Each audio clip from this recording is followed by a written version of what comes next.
What's going on, guys? Another Q&A, answering questions. So let's get to it.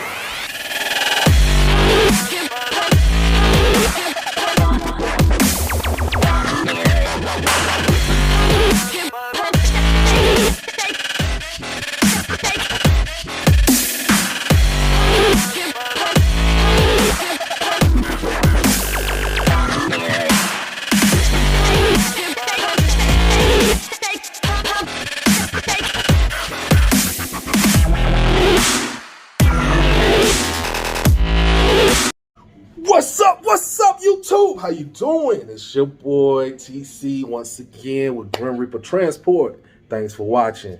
I had a couple of questions from some subscribers.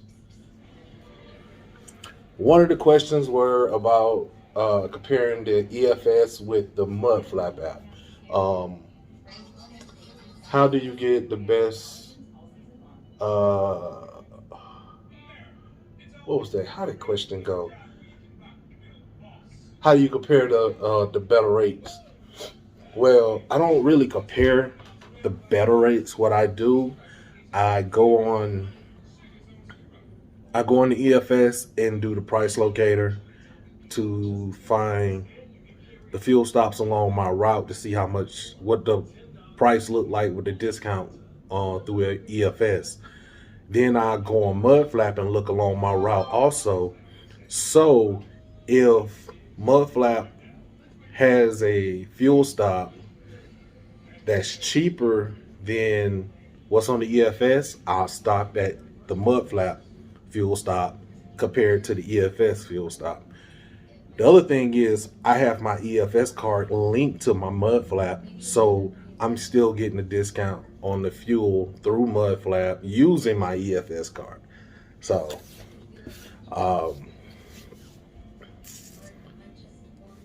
but if the EFS fuel stop savings is lower than the Mudflap, then I go to the EFS fuel stop. Hopefully that answered the question. Another question was, man, how did it go? Give me a second. Okay, the other question was, is there any way to tell which company has the better fuel discounts? To my knowledge, no. Because every company gets their little discount privileges with without an EFS, Comdata, TCH. I haven't figured out a way, if there's a way to tell which company has the better discount or not. If any of you find out, let me know so I could pass the word on. But I know between EFS and Comdata, it's kind of, I'm noticing something. I'm seeing a glare. Let me.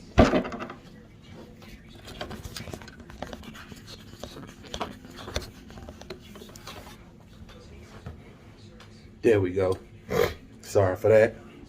But the EFS and Comdata is like this, and EFS is also part of TCH, so it's like the same team, different name. So, but their comparisons are like this. One time EFS has the best fuel surcharge, and then Comdata got it. Sometimes they're equal. It's hard to tell. But what I can say is I haven't tried it. So if you want to try it, you can try it. Call the companies and find out what fuel card they use and ask them what their fuel discounts are looking like. See if they'll tell you. Don't be rude. Don't be disrespectful. If they come off sideways at you about it, don't worry about it. Just blow it off and move on to the next one. You feel me? In this industry, attitude ain't gonna get you anywhere. It'll get you less than what you want and more headache. So let's keep it civil. I ain't even gonna say civil. Just keep it professional and nice. At least show that you're a professional if they're not. You feel me? A lot of drivers come at people in the business sideways like they owe them something. Remember, if you was able to run a major business like this, you'll be out here running it. Don't try to come at folks like they supposed to, like they owe you something. If they did something wrong, sit down and talk to them professionally, and they'll work it out. I do it all the time. Man, you come to Dynamic and you mention my name anytime, the folks tell you they don't have no problems with me.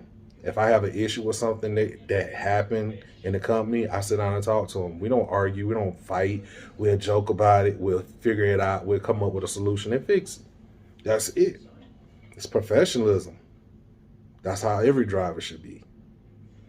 Yeah, they'll mess up your money from time to time. Some, different companies will do that. But you got to realize there's so many people that they got to deal with on a constant basis. So many numbers, things change. A slip of a finger on the key can mess something up. So stay professional.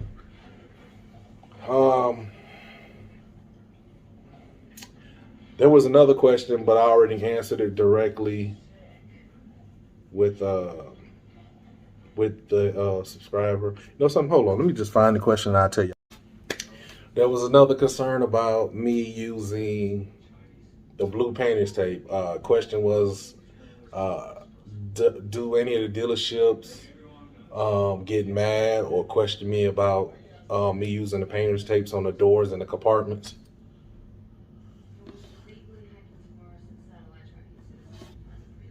On the doors and the compartments, and the answer to that is no. They have had no problems because the painter's tape does not damage the trailer, but I will advise you, don't put the painter's tape on any of the graphics of the camper because it will pull the graphics away from the body. Just keep it on the doors and around the compartments. I've been questioned about it whenever I pull up to a dealership. They ask me what's wrong. Is there any damage there? Is that the reason why it's taped up? Why everything's taped up? And I tell them, no, it's not. It's not damage. I just put it on there to ensure that whenever I sleep at night, when I get up to do my check on the trailers, that I can see if anybody tried to get into one of the compartments, because the tape won't stick back like it usually does when it's pulled away. And it keeps the compartments closed too, because whenever you're driving with a trailer, whether you're doing it on a 53-foot trailer or you're doing it as a bumper pull or fifth wheel, the trailer does flex. You hit bumps in the road to where the trailer flex, and it flex enough that the latches on the doors or the compartments are free and the door come open. You could be driving down the road 100 miles and don't even know until you hit a good bump and you see something out of your mirror or the door flapping back and forth. So then you got to pull over, you got to stop, you got to re-secure it and go on about your business. To prevent all that, I use the painter's tape. It's either you could paint, you could not paint, you could run the painter's tape across the door compartment, or you could put it at an angle across the edges of the compartment just to keep them closed. The doors, I run straight down the side of the doors. That's about it. To fill you guys in, to get my time up, let me give you a little rundown of what's going on. I was in Gosha 4 days ago, picked up a load, went to Hamilton, Ohio, came back, picked up my doubles that I had loaded. I think I loaded them Friday or Saturday of the following week. The previous week, I mean. Picked my doubles up that was going to California. I left Gosha 4 days ago. 2 days ago, I had to stop. I stopped to a rest area. I went in, used the restroom, came back out. I was always noticing something in the mirror before I had stopped at that rest area. It looked like it was the fender well just kept blowing. So when I came back out the rest area, I went ahead and did my walk around like I'll tell you guys to do every time you leave, your vehicle leaves your site and you have a camper. Always do your walk around. So, of course, I did my walk around. Walked around, checked everything, no damages, no nothing. Then I get to my campers that's closest to my truck. It's to the front of my trailer. On the passenger side, there was a crack. The wind got up under there and stress fracture. It's a stress fracture in the bottom panel of the camper. It's on the outside. It can be repaired, but I'm stuck in New Mexico. I believe I'm 2 hours outside of Albuquerque. Little town called Minority. I think it's Minority or Maturity, New Mexico. It's the exit with the TA. So I'm stuck here. After I contacted my what we call it, safety and compliance, to let them know about the damage that happened. That it was wind damage. It wasn't me. I didn't catch anything. Did nothing touch the side of my trailer. I didn't back up against nothing. It was just the wind flexing with the bottom part of the trailer. Where the support brackets are, they're so far apart. In the middle, that panel can twist, and I guess this is what happened. But what happened? Okay, so I'm stuck here. They told me I could continue on to Turlock, California, which is where I was going, and I have to wait until they hear from the manufacturer and see what the manufacturer want to do. If they got an extra part, if they got the extra part, I could go ahead and deliver the Turlock, and they'll mail it to them. But then if they turn it down, then I got to drive all the way back to Goshen to bring the trailers back. That'll be another 4 days back. So I stopped where I am now because I'm only 2 days out from Goshen. So I could get back in Goshen if I have to within 2 days. If I continue to Turlock, that's 4 days I got to deal with it. So I said bump it. I sit here for these 2 days, get my reset in. I was planning on doing my reset in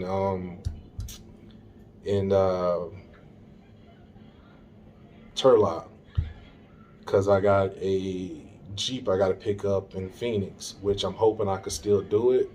If all else fails, I'm hoping they would accept at least one of the trailers, let me take the damaged trailer back, and they keep the other one so I could still go to Phoenix to pick up my truck, my Jeep, head back to Goshen, drop that off, and then I'll take my Jeep to where it needs to go. So, you guys are caught up on that. You know what? This was a question and answer thing, so I'm going to just go ahead and do it like this. It's going to be a question and answer and slash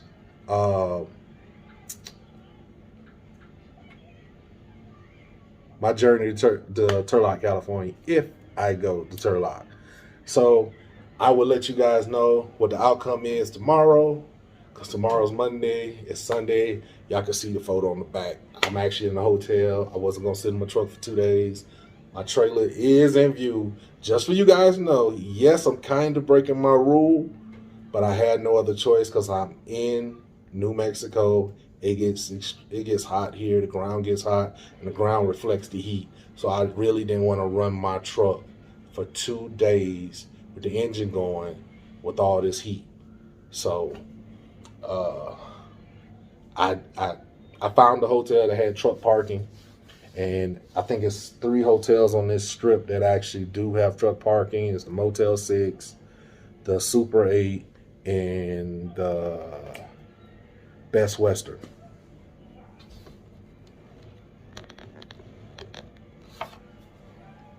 In the Best Western, in the truck, and the room I have, I can literally look out the window and see the truck, trailer, and everything. So I'm good. I didn't want to, but I had to.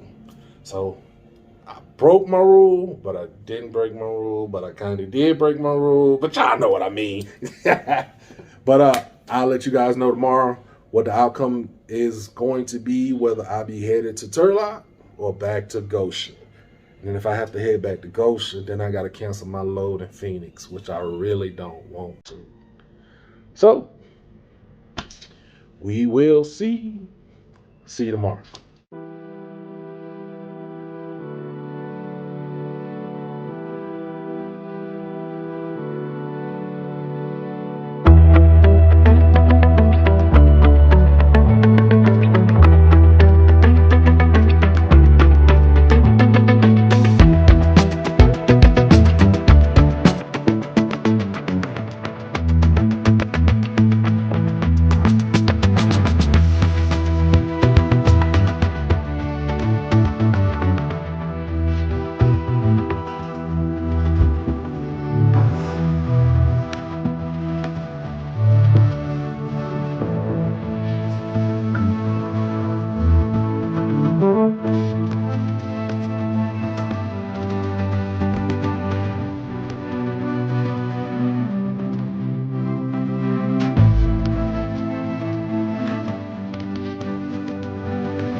Good morning, YouTube. All right, here's the update. Yesterday, yeah, I didn't record. Yesterday morning, I got the okay. So I'm headed to Turlock, California to drop these 2 units off. I got one Jeep I got to pick up from Phoenix going back into Florida. And I'm working on a couple of more to take with it. Pretty happy. I'm about 5 hours out. I'm ready to get these trailers off of me. But last night stopped at a little truck stop. A lot of parking. Right in California, they serve Indian food and Mexican food. If you're into that, it smelled great. I didn't get any because my stomach wasn't up. In 2 miles, take exit 206 toward US 395 South. My stomach wasn't up for it. So, well, I'll get with y'all guys when I get to Turlock. What's up? What's up? I'm back. All right, here's the rundown. I done delivered to Turlock. Spun the night at the TA down the road. And I'm headed to Arizona to pick up a Jeep Wrangler I got off of the Backhual on board the Central Dispatch. And that's going to Florida. I think it's paying me like $1,100. But I'm gonna pick up I'm gonna try to pick up a couple more cars along the route, kind of saving on fuel, because you know the heavier you are and the longer distance you travel, you burn fuel. So we gonna pick up you guys. Y'all gonna run the journey with me. So hey, so let's go pick up this Wrangler and see if I can find another one to pick up with it. If not, I'll pick up something along New Mexico, Texas, or Louisiana. Hey, I might even stop back in Georgia and grab something just to add it up. All right, see you then. What's up, y'all? Made it to, I believe it's called Topona, Arizona, something like that. I'm at the TA. Had to stop and do laundry. See the washing machine behind me. The dryer's over there. Finally got out of California. That 55 mile an hour speed limit is crazy. California need to do something about that. That is just, man. But I think I told you guys I got another vehicle. So I got 2 vehicles coming out of Phoenix. One's going to Jacksonville, Florida. The other one's going down, I believe, to Hollywood. Then I'm gonna try to get another one coming from out of there to come back up towards Georgia and Indiana. I gotta bust my butt this month. It's crazy. But like everybody been saying, the load boards have been they've been nasty. But here at Dynamic, it looked like our load boards are starting to perk back up. Hopefully the rest of the companies are doing the same. Usually from what I hear, June or July is usually where everything just slows down. So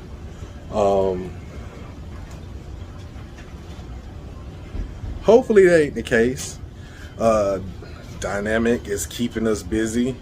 I'm kind of glad that I got the 53-foot trailer, so when stuff does slow down, I can grab cars, maybe boats, and still make some money.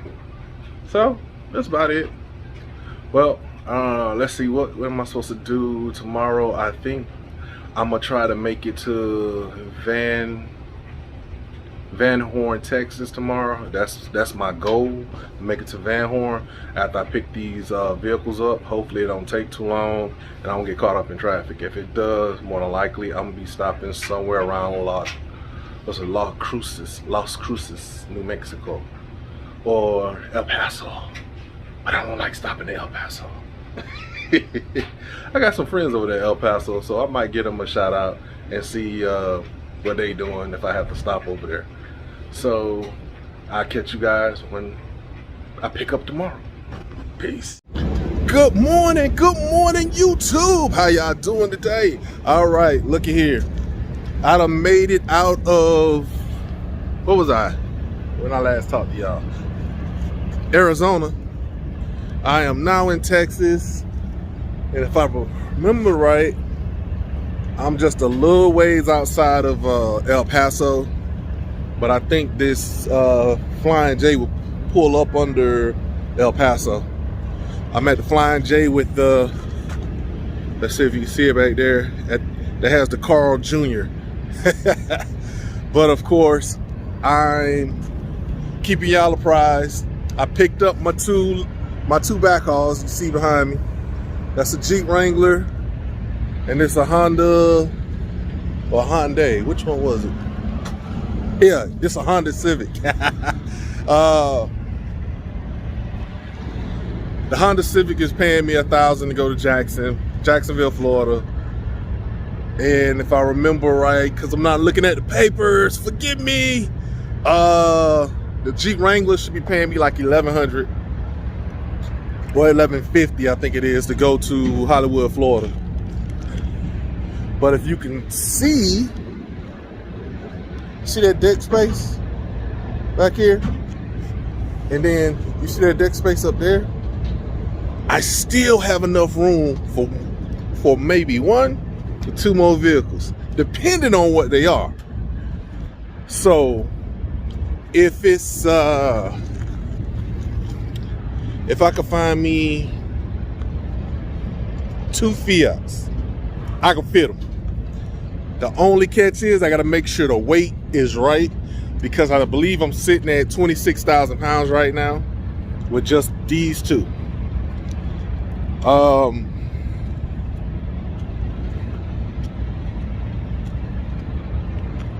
Yeah, it's just with these 2. So I know you guys like, hold on, 26,000 already? Well, you have to understand, I got auxiliary tanks on my truck now. They're completely full. I filled them up and I weighed truck and trailer after I filled them up right at the truck stop to make sure my I wasn't over on my weight. So I can put at least 1 more car on here that I know of, as long as it's below 4,000 pounds, and I should be good.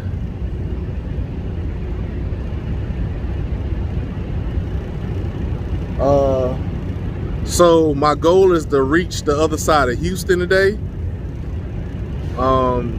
I was just looking at, I was routing my route, and I was looking at it. I'm not gonna make it to Louisiana today unless by some miracle the wind is at my back and there's hardly any major traffic incidents. It's possible, but it takes a whole day to cross Texas from El Paso. It's supposed for me to get to the other side of Texas, all the way to the other side, just outside the border of Louisiana. It's 11 hours and 30 minutes, if I remember right. But I'm gonna be stopping somewhere around 10 hours and 30 minutes. Don't want to run my clock down too much. I'm trying to avoid a reset. Hopefully I can run on some of my recap to get me to Florida, and I'm gonna do a restart in Florida somewhere, and then that'd be it. So I'll catch y'all on the other side of Texas. All right. What's up, y'all? I did not make it to the other side of Texas yesterday. I ran into a severe thunderstorm, shower, whiteout conditions, so I had to stop kind of early. Today I'm sitting in Louisiana at the Petro in Hammond, Louisiana. Ran into a little bit of storm still today. Jumped in front of it and it looked like it disappeared. So, but I'm out of hours. I done ran all my hours out. And I'm believing I have to sit still for one day in order to run off of my recap hours. But if I sit for one day, I might as well go ahead and sit the additional 10 hours and do my reset and continue on without worrying about running out of time on my recap. So I think that's what I'm gonna do. Sit here in Hammond until Monday. No. Yeah, it might be. Yeah, it'll be early Monday morning when I pull out. And I should be in Florida by then. Should be close enough to Jacksonville to where I might make my first delivery early, because I gotta go to the port. Lucky for me, I have a TWIC card so I can get on the port without hassle. So yeah, that's a word of advice for all of you guys. If you get into transporting, whether you are a hot shotter or a RV transporter, get yourself a TWIC card. So just in case you get loads, backhauls, it's going that requires you to go on the port, it alleviates some of the problems that you'll run into trying to get on the port.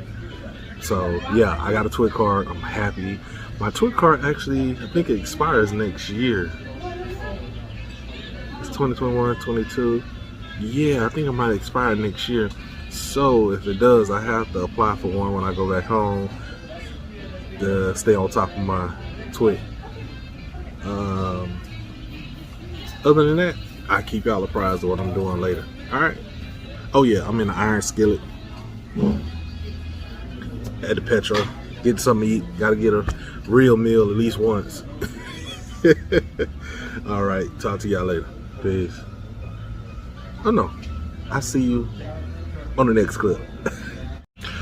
Oh yeah, I almost forgot a correction on my weight. Yeah, I'm almost 26,000 pounds. I could legally carry 10,000 more pounds on my truck. After weighing myself, which it was in the previous steps back, a couple of days back, I realized what I said. No, I could put at least, I'm gonna say another 9,000 pounds, because I try not to push that due to my fuel and stuff. So I want to make sure I still got enough wiggle room. So yeah, I could still put 9,000 pounds on my truck. and I'm still debating on whether I'm gonna pick up something en route to Florida when I leave out of here Monday, to pick up on Tuesday, to take further down just to make some money, because I'm gonna have to find something coming back. So catch up with you in a little bit.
What's up, y'all? What's up? Just got through delivering my first car to the Jacksonville port.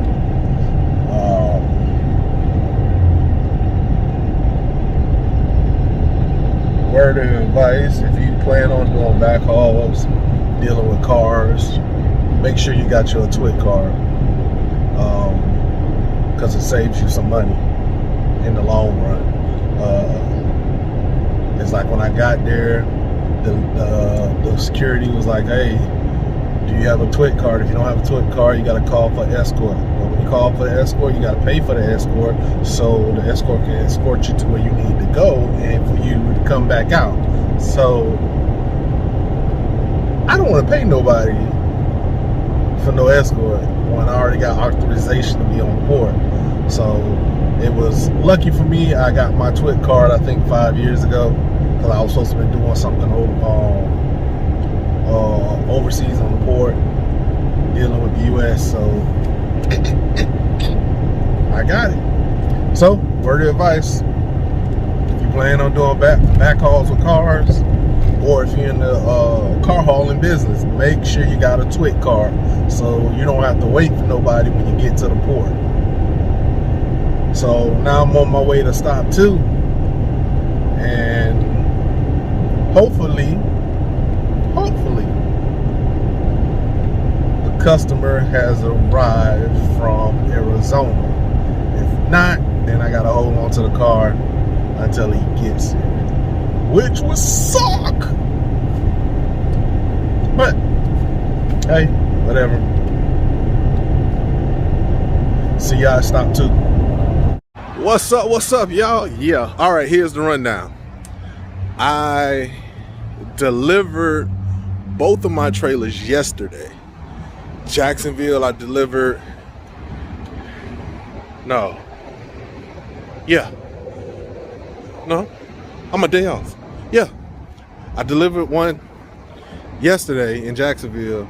I delivered the other one today. And now I'm at someplace I ain't been in a long time, TGI Fridays. So get me something to eat for dinner. I believe I'm gonna be pulling out later on tonight, headed back home, and yeah, I'll be headed back home. I got some appointments to take care of, and then I'll be headed back to Gosha because I got an appointment about my trailer, so I have to deal with my trailer, and I believe that's it. Then I started all over again. So I'll be taking a reset at home, getting to Gosha to get my trailer seat about on some maintenance, and then I guess, yeah, I'm gonna do some runs while I'm in Gosha. Hey, might run to Ohio, take a single to Texas while my trailer's getting worked on, and start all over again, do it all over again. Give y'all another journey trip. It might be a little bit better. Please forgive me on this one because it's my first time trying to do it. I'm not used to stopping recording, letting you know where I'm at, wherever. So, I'm gonna try to do another one, but it's gonna be better. All right. So, like, subscribe, shoot comments. My email's at the bottom if you got any detailed questions. Other than that, y'all know the deal. That's it for the day. That's it for this trip. Hey, y'all know how it is. Get out there, make that money, stay blessed. Please like and subscribe right here at the bottom. Right? Is it here or is it here? Either one. Like, subscribe. I'm trying to reach that 1,000 subscriber mark. Y'all help me out, so we can get into more detailed information about RV transport, how to do your backhauls, so I can get on live with you guys, so y'all can ask all your questions real time, because apparently that's better. When you do stuff real time, it's a whole lot better. You get your questions out the way, and you get your answers right back. That's literally it. So help me out. Let's get up to that 1,000, and let's push this channel. I'm trying to give all the information I got that I can get to give to you, and then I'm learning in the process. That's how it works. All right, check it out. Y'all know me. It's your boy TC with GrimReaper Transport. You know. Hey, you know how this ends. I'm gonna reap that money all day. You know this. Oh, that wasn't it? Oh, my bad. See, I'm getting old. I be forgetting. The roads may be grim, but I'm gonna reap that money all day. Peace out. See y'all later.